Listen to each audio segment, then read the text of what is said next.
Previously on Alan Wake. I came to Bright Falls with my wife, Alice. Thank you for coming here with me. I thought maybe you could write here. I don't want to hear it! God damn it, Alice! Now, she's missing. Alice? Alice? I woke up behind the wheel of a crashed car. I'm missing a week. I was attacked by shadowy men straight from a nightmare. The sheriff took me to the lake Alice and I had stayed at, but the cabin had disappeared.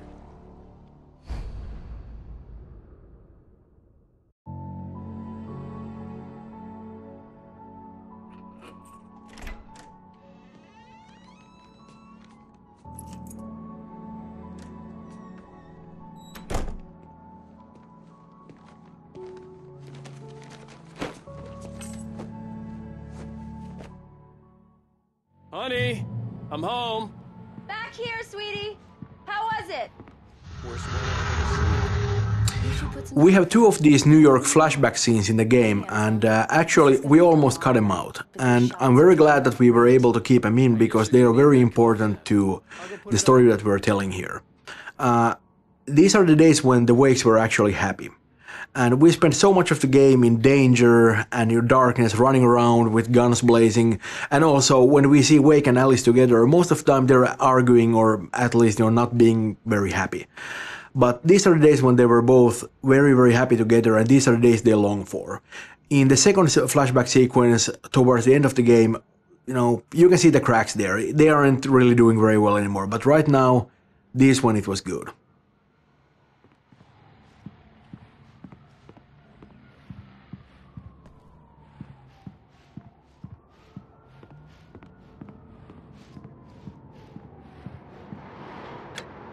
Coffee's on. Great, thanks. I'll need it if I'm gonna finish this by tomorrow. Oh, hey, I just finished those cover mock-ups. They're on your desk. Tell me what you think. No kidding. I didn't think you'd get them done this quickly. These look really good. Oh, sure, until Barry gets his hands on them. Which, by the way, will happen over my dead body. The last time was the last time. Oh, and speaking of Barry, he called. Alan! Alan, please check the fuse box. This was a late goodbye. I'm right here. I'm on it, honey. Please hurry.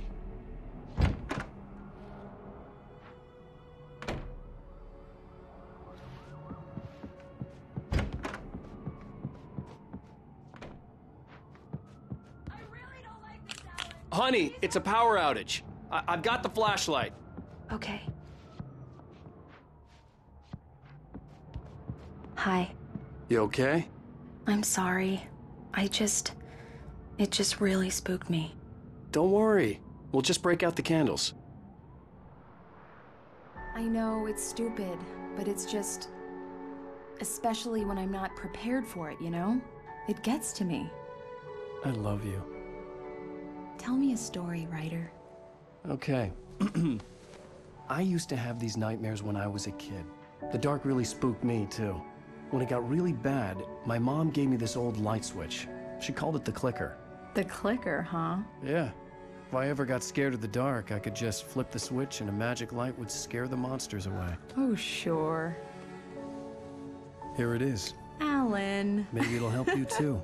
Yeah, nice story, writer boy. You made that up right now, didn't you? No. Seriously. I love you, even if you are a liar. Thanks for this.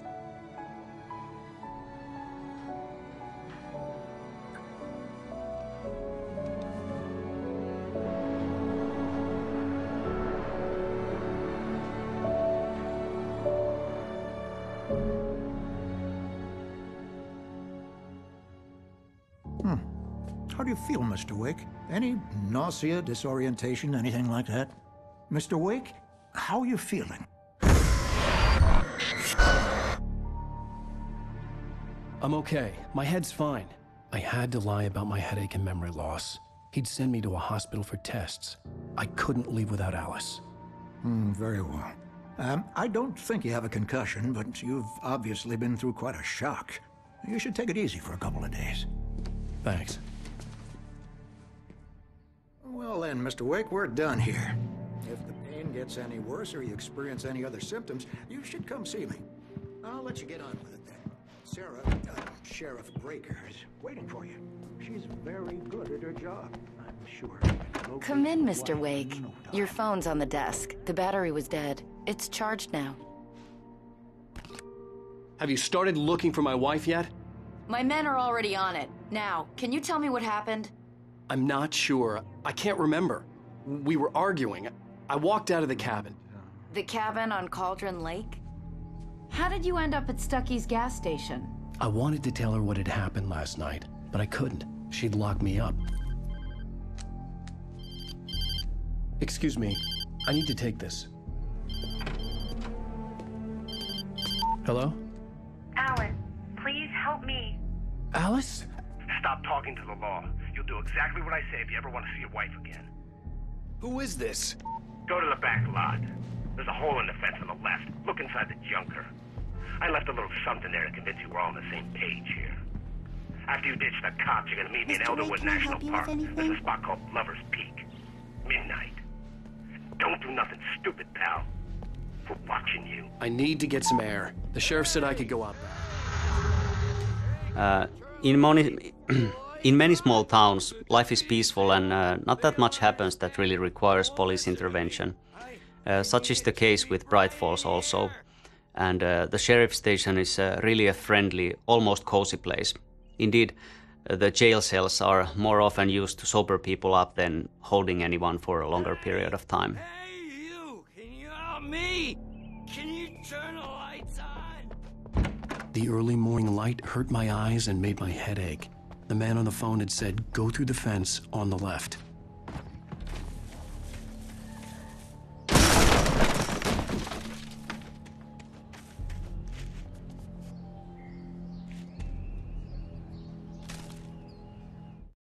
The kidnapper fired his gun one last time, and the shadow vanished into the darkness it had come from.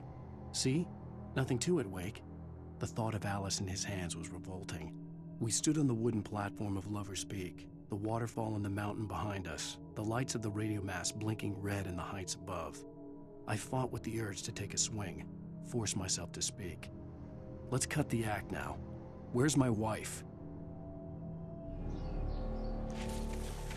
Alice's driver's license had been placed on the front seat. The caller meant business.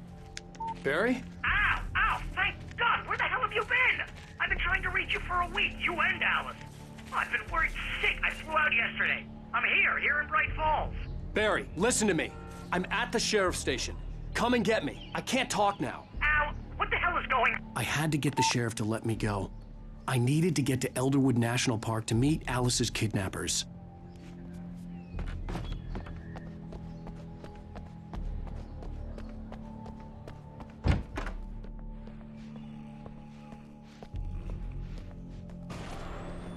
A writer is a light that reveals the world of his story from darkness, shapes it from nothingness. The way a sculptor carves a statue from a block of granite. If I stop, the world I'm making dies. Darkness will reclaim it. It's a long, hard journey into the dark. Alice's life is at stake, but I can't think about that, or I'll lose it. The dread lingers at the edge of perception. I'll push on. Anything is possible here. I'll write the story. I'll save her. Marvelous, Sarah. I just wanted to settle all the damage the Anderson brothers might have inadvertently caused on their recent... Are you feeling any better, Mr. Wake? I'd like to leave. Am I free to go? Well, we still need to talk about... Am I under arrest? No, of course not. But I need to know where you'll be staying so I can get in touch with you. I'd avoid the motel. The Majestic is known for its roaches. The cabins at Elderwood are pretty nice, though. That sounds perfect. I'm Dr. Emil Hartman. I'd like to invite you to stay at Cauldron Lake Lodge. Did you talk to my wife? I had the pleasure of discussing your situation with her on several occasions. Did you set something up with her? I invited her here. My clinic is a place where... Oh! Hey! Oh, my! Take it easy. Hey, nobody move! Get your hands off of my client! Who are you? I'm Barry Wheeler, his agent. If you have business with Mr. Wake, you talk to me. You yokels won't know what hit you once I sick my lawyers on your asses. No harm done, Sarah. I'm all right. I don't want to press charges. Mr. Wake, my offer still stands. Get me out of here. What the hell was that about, Al? We don't need a replay of that thing with the paparazzi. I thought they were gonna lock you up.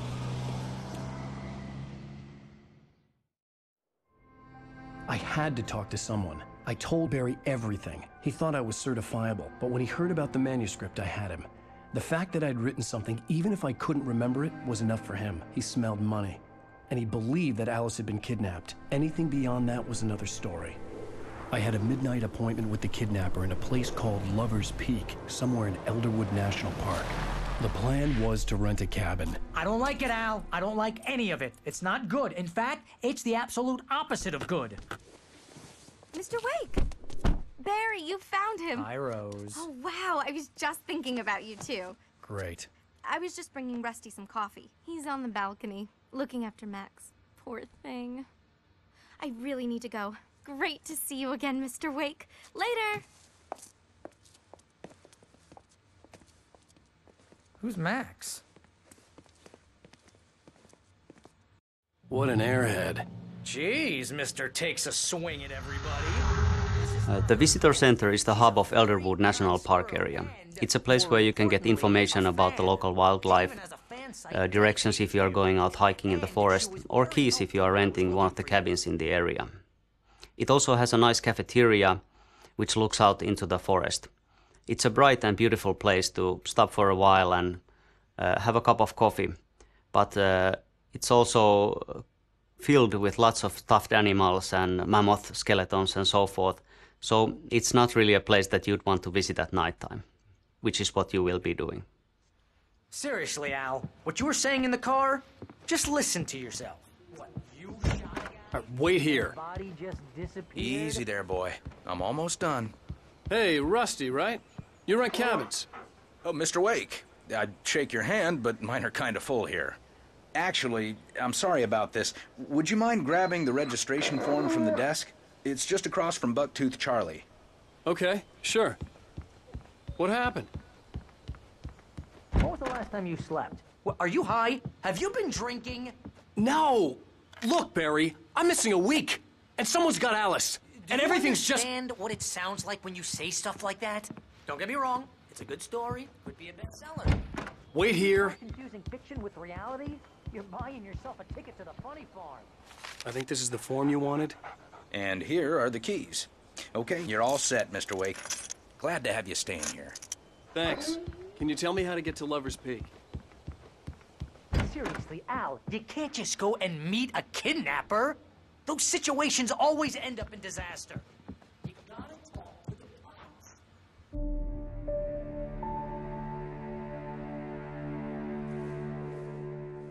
That's just crazy talk, Al. Al? Al? We should go to the sheriff or call the FBI. Damn it, Barry, they'll kill her! This is not a goddamn debate, Barry. I'm going to Lover's Peak. He said to come alone. Okay then. I understand. You're my best friend, and I'm worried that you're not right in the head. Tell me what to do to help, and I'll do it. You stay here, and if I'm not back by morning, call the cavalry. Achoo! Achoo! Just be careful with the... Barry is a very fun character to write, and frankly, a big part of that is Fred Berman, who does Barry's voice. And he's a cool guy because it doesn't matter how stupid the thing I write is, he actually always makes it sound good. He would just always find the right tone for Barry and sort of make him human even though he's saying something completely idiotic. Barry's a clown, of course, and you know, you could call him a greedy little weasel and you wouldn't be far off from the truth. But at the same time, he's a loyal friend and he's smarter than he lets on. And, you know, he's got the flaming eye of Mordor, so, you know, that goes a long way.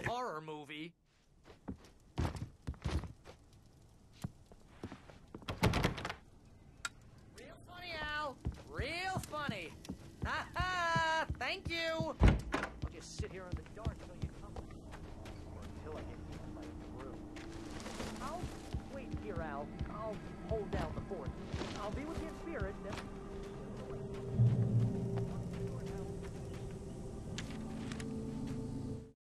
Barry had never gotten along with Alice, but he knew Alan loved her with an almost frightening intensity.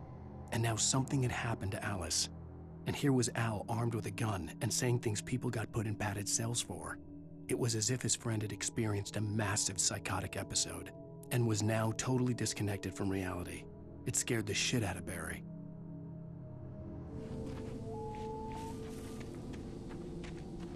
I knew I should have gone to the cops. This wasn't the smartest thing I'd ever done, but I was still angry with Barry for trying to talk me out of it. These people had called me right in the sheriff's station. The cops wouldn't scare them, and they had Alice.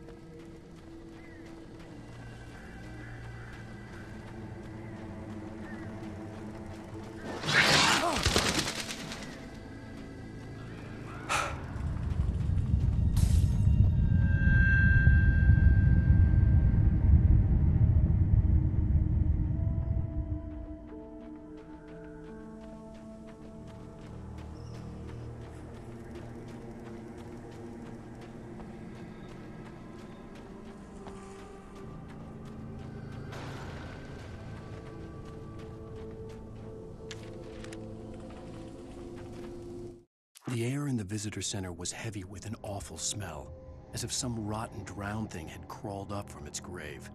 Rusty kept coughing blood. My eyes were drawn to the twisted shape of his broken leg. The attack had been vicious. Max whined in his cage. Rusty's eyes were wild with fear and terror. He gasped. "Mr. Wake, it happened just the way it was on that page."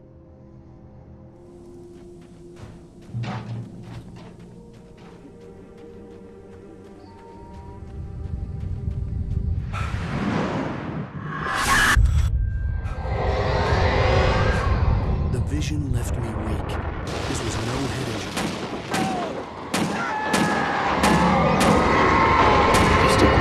Damn. Rusty, hang on! Oh, I'm God. coming! Please, help me!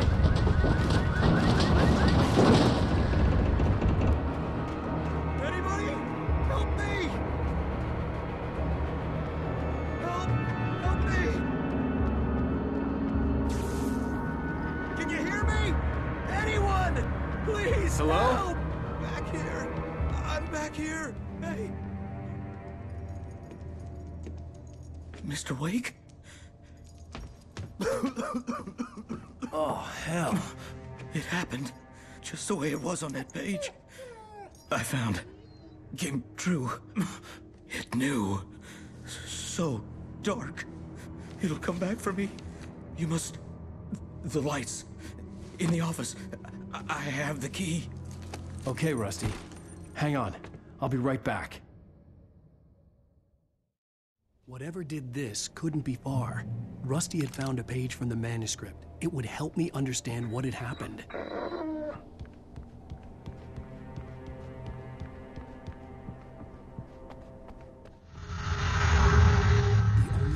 Sure that Rusty was... Well, right now Rusty's still alive, but you know that's not gonna last for long. He's a couple of minutes away from being turned into one of the Taken. You know, and we worked on the Taken for a long while, and when we initially started to build the concept, the basis was on serial killers from comics and movies. Right. We wanted to almost seem like immortal enemies, and they always turn up where you least expect them. Yeah, and they seem kind of mindless. Well, that's because the Dark Presence just sort of strips everything away from them. It just leaves this empty shell and fills it with darkness and sort of throws them at you. They're really about aggression, and they don't really do subtle. And that's exactly why we love the melee weapons, right? And we actually considered giving them firearms at one point, but when we tried that, I think it took away something from the unique feel of combat that because we kind of want them to come at you. Yeah, they need to be aggressive, right? And I think the melee weapons also represent something old and mythical, what the Dark Presence is, unlike the light, which is modern and technical. Yeah, and of course you probably notice that they keep on babbling all the time. Well, you have, but I'm talking to a player here. That was actually kind of an experiment because we just wrote some of that stuff on a whim for Stucky in the beginning, and when we got the lines back from the actor, it was creepy as hell. So we, of course, decided that we gotta have more of this stuff, and we just wrote more of it in. Yeah, exactly. It was excellent.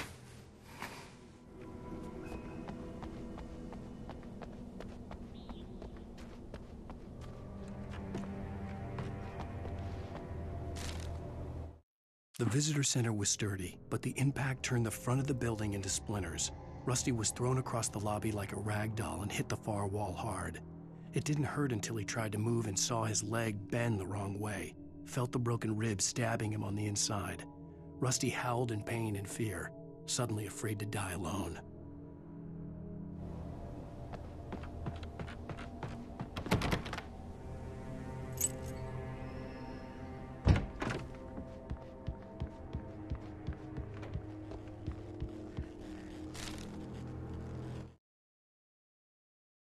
At the last instant, I changed direction and threw myself down.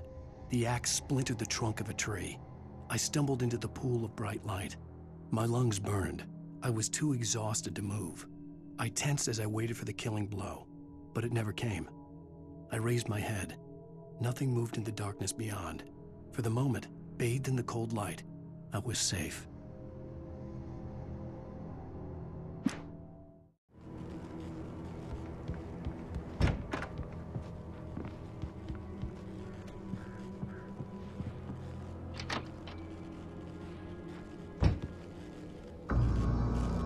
I was too late. Someone had destroyed the circuit breaker. There was no way to get the lights back on.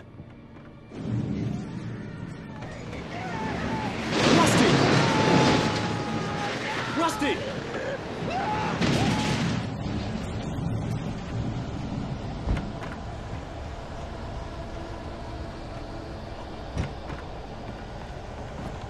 The ground was covered with oily patches that looked like liquid darkness.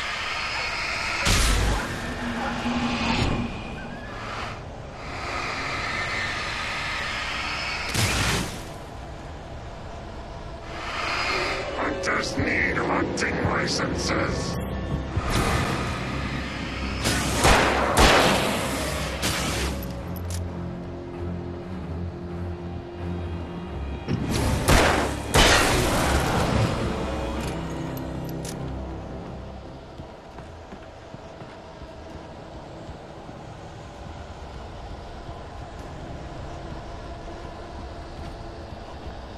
Something had torn a mammoth-sized hole in the wall. Please don't feed the animals.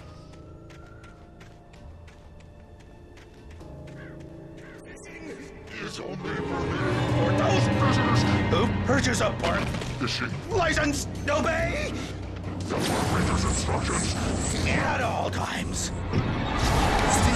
Rusty, no! Never approach closer than 100 yards. Two bears and wolves never approach any other closer than 25 yards. Pets must be leashed. At all times. Never leave your pet unattended. It is against the law to remove any natural objects or historical artifacts from the park.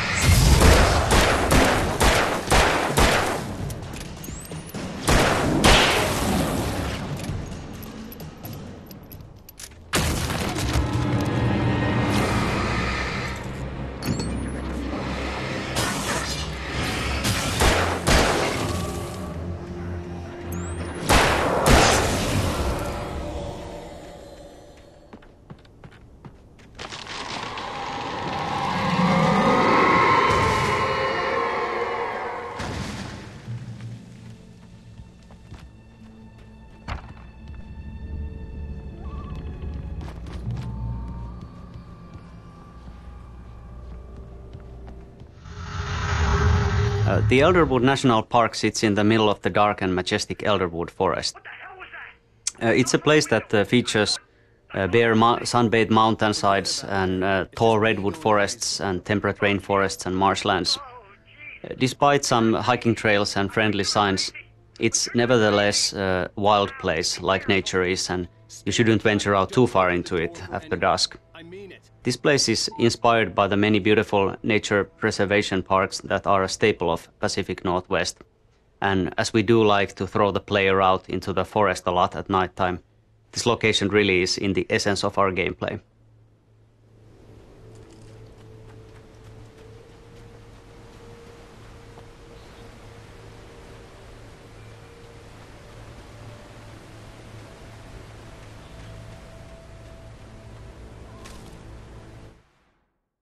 In that last instant of consciousness, Rusty thought about Rose. He was older than she was. Rose was barely out of her teens, but she made him feel young and forget what a train wreck his long-dead marriage had been. He still wore the ring. He'd been waiting for her to tell him to take it off. Now she never would.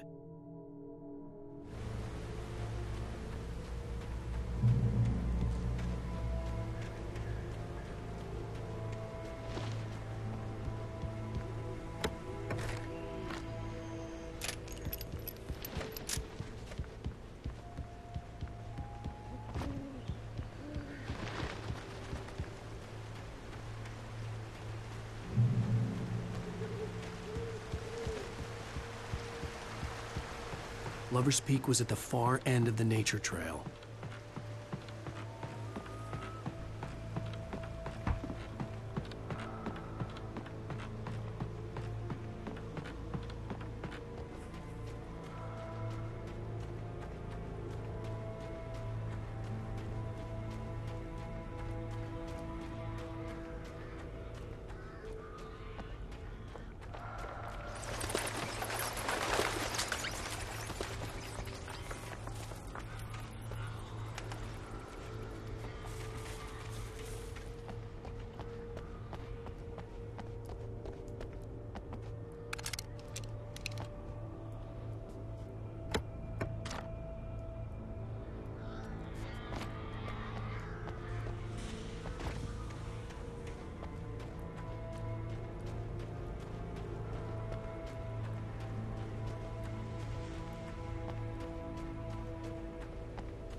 I turned the corner, afraid of what the flashlight's beam might reveal. Suddenly, a roughly painted symbol of a torch glowed in the light. Behind it, hidden by a rock, sat a battered metal trunk. It was here for a reason, packed with supplies, batteries, flares, ammo, things you need to make it through the darkness of the night. Something left behind by someone who knew what I knew, and more.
Come on, we gotta get moving. More of them coming.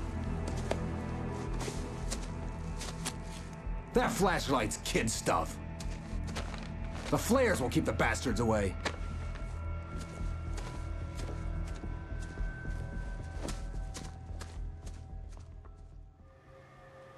You can see them too?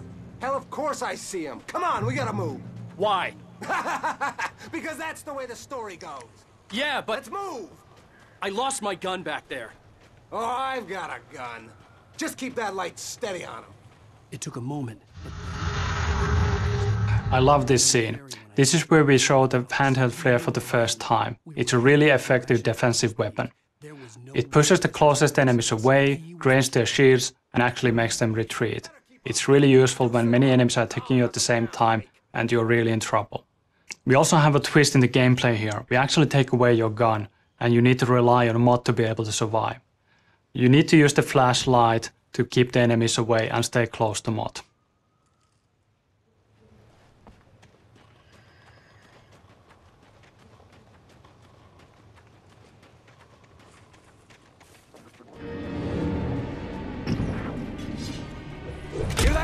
It's them.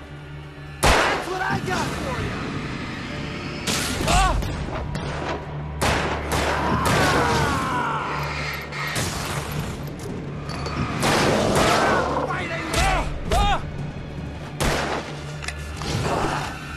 Like that, boy? Huh?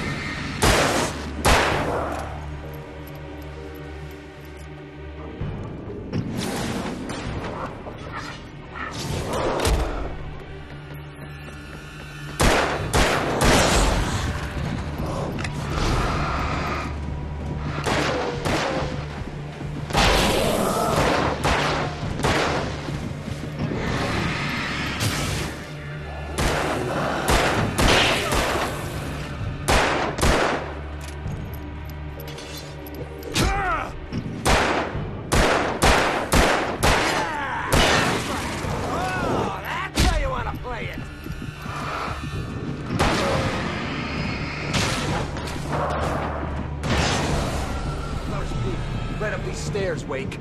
Use the flares from the emergency box to hold them off while I get these boards off. Give me the gun. Yeah, no can do, Wake. Are you kidding? Give me the gun!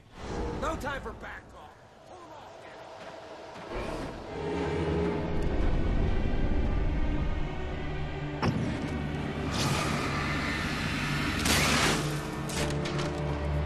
A little longer. Scare them off.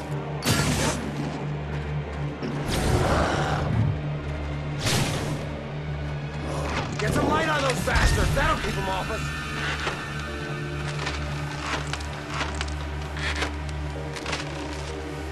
Just a little longer. I almost got it. Okay, it's over. Move it or lose it.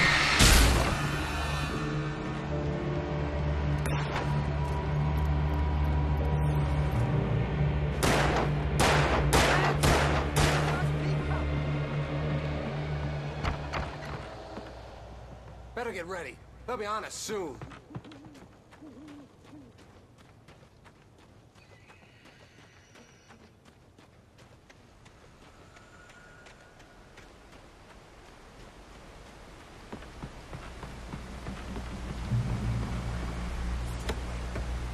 Stand.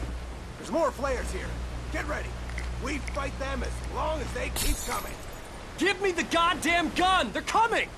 That's not how this goes. Get with the program, Wake.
Nothing to it.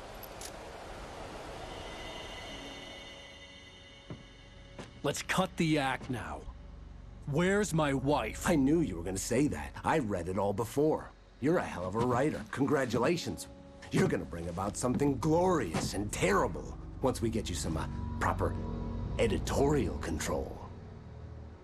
What the hell are you talking about? Where's Alice? I want the entire manuscript, or she's gonna suffer bad. You touch her mouth.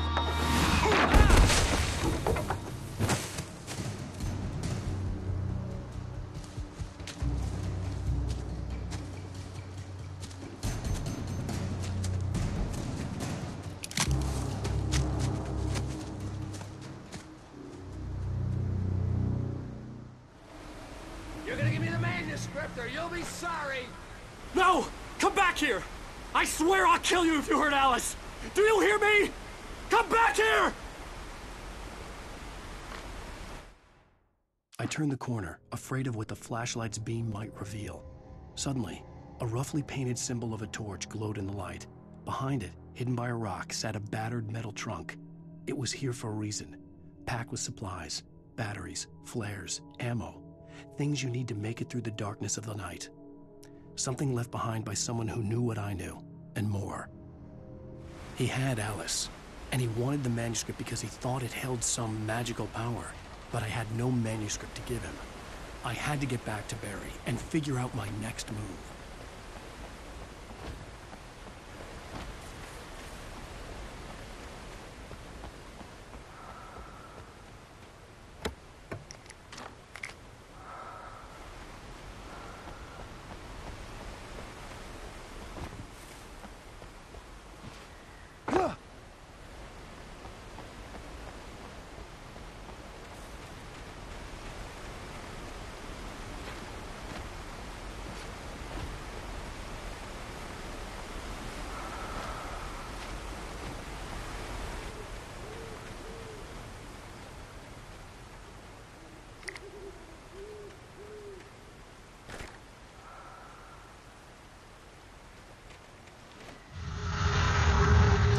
Shaping this area of dark, foggy forest into a playable area has been challenging. We wanted to give the player the impression of being lost without making the navigation ever annoying. Also, we noticed that the journey has been quite long through the national park, and many players wanted to pick up the pace this far. This basically meant that we did have to close off some of the branches we originally thought would be great to explore here.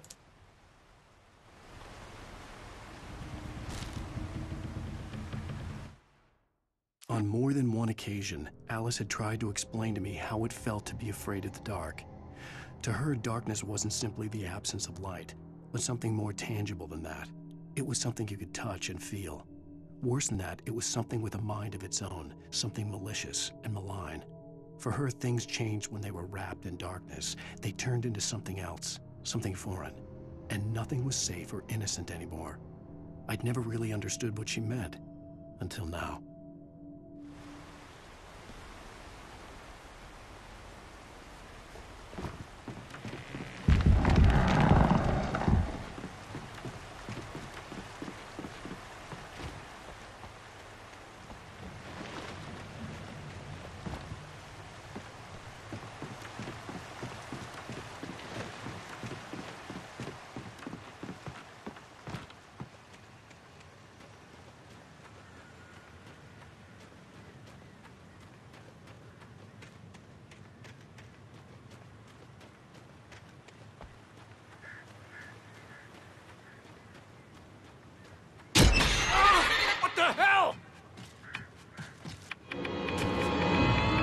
Rusty had warned me about these traps.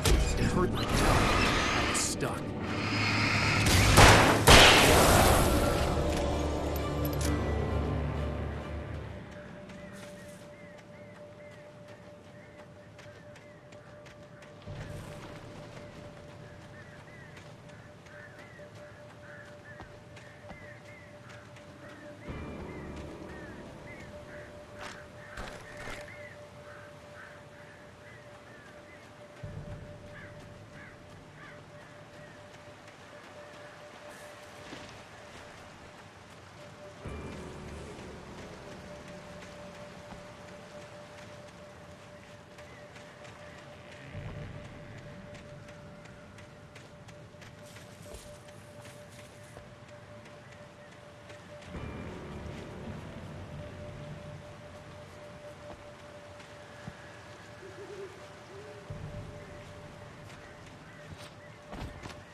The night had been one desperate situation after another. I was exhausted, and my body felt as though it had been chewed up and spat out. The flashlight was heavy in my hand, and each pull of the trigger sent a painful shock up my arm. But I was finally out of the woods, and things were looking up. That's when I heard the chainsaw.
The logging site was a mess.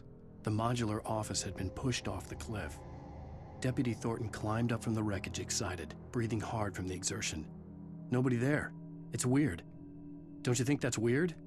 Bored, Mulligan let out a mighty snort. Hell, it's always weird, Thornton. Just a question of sorting out what kind of weird it is this time around.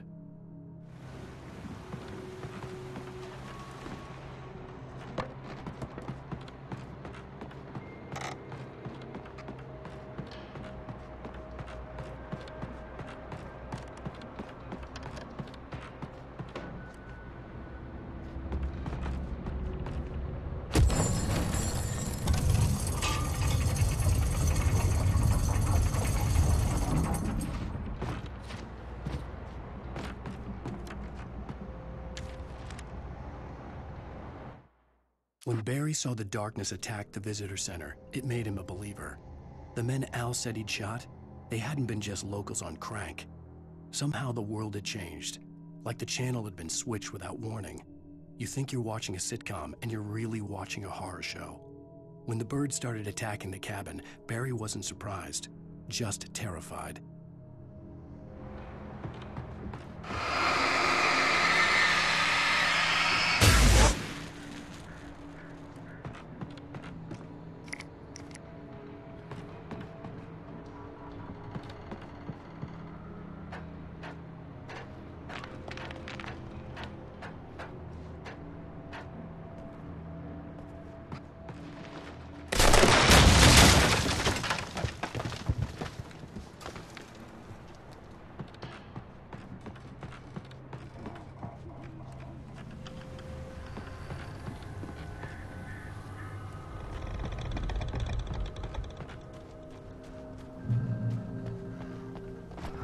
Beware of Widowmakers.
Hazardous occupation.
Barry? Ow! The porch is covered with birds. They've got all Hitchcock on me. Stay out of sight. I'm on my way. Don't open the door. What, am I crazy? Stay hidden. I'll be there soon. Just make sure you keep the lights on.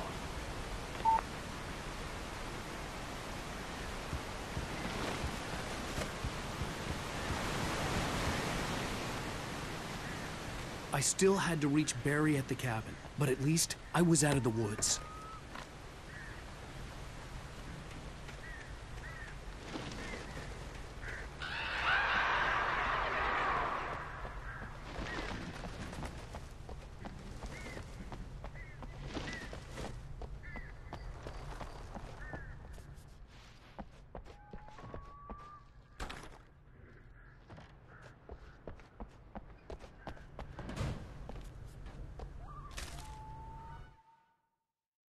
The FBI agent's command froze me in place. I considered surrender. It was all falling apart anyway. I could give in, let someone else deal with it. But it felt all wrong. Call it instinct, his posture, the way he held the gun. He was no friend. Shots ringing in my ears, I leaped for the hole in the fence and stumbled into the darkness beyond.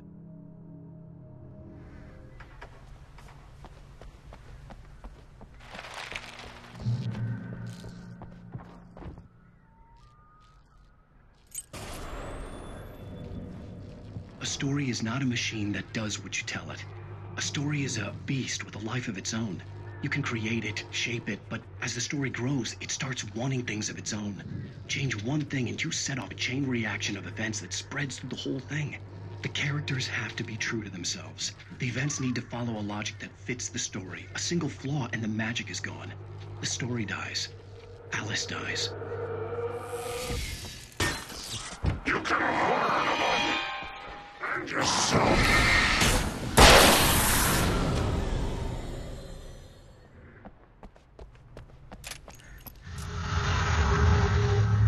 Here we have the first driving scene. The vehicles were originally designed to be used as weapons against the dark forces. The headlights are used to burn the darkness away, and you finish them off by driving over them. Along the way, vehicles became a more important part of level design, and scenes which use vehicles are clearly differentiated from basic foot combat sections.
There was no misunderstanding.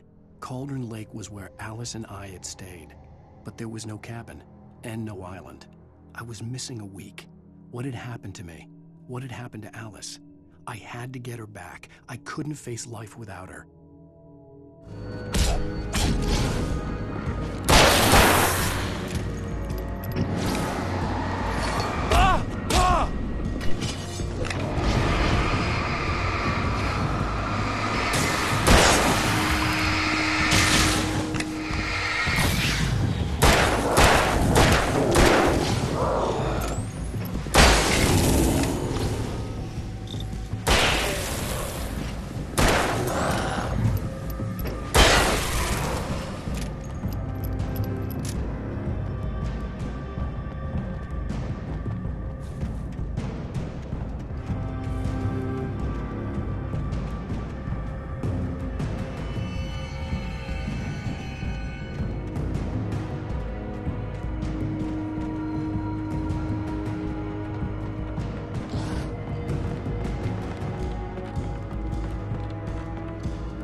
The flare gun was probably the best weapon I could imagine against the dark things I was facing.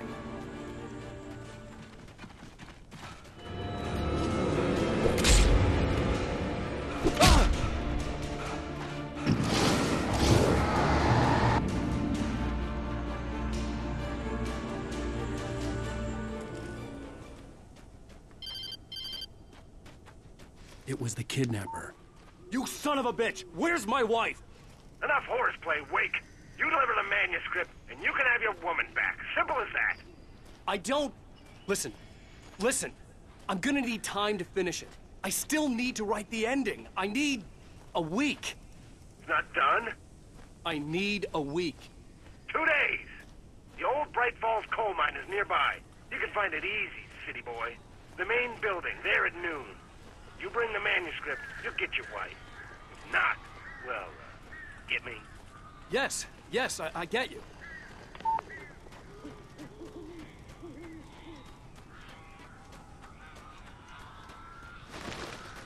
Barry had talked about birds over the phone.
gone!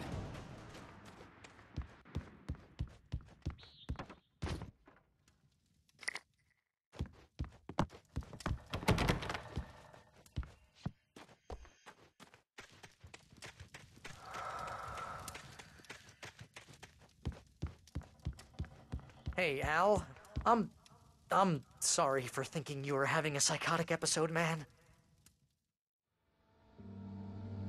I sent Barry to the town to ask around about a man fitting the kidnapper's description. He'd go through the archives of the local paper. Perhaps he could learn something. Anything about the island and the cabin that had disappeared. The man wanted a manuscript. I had to try to write him one to get Alice back.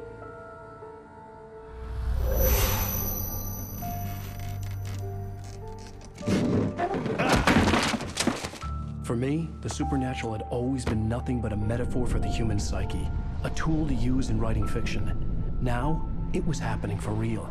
and I couldn't put a single word on paper.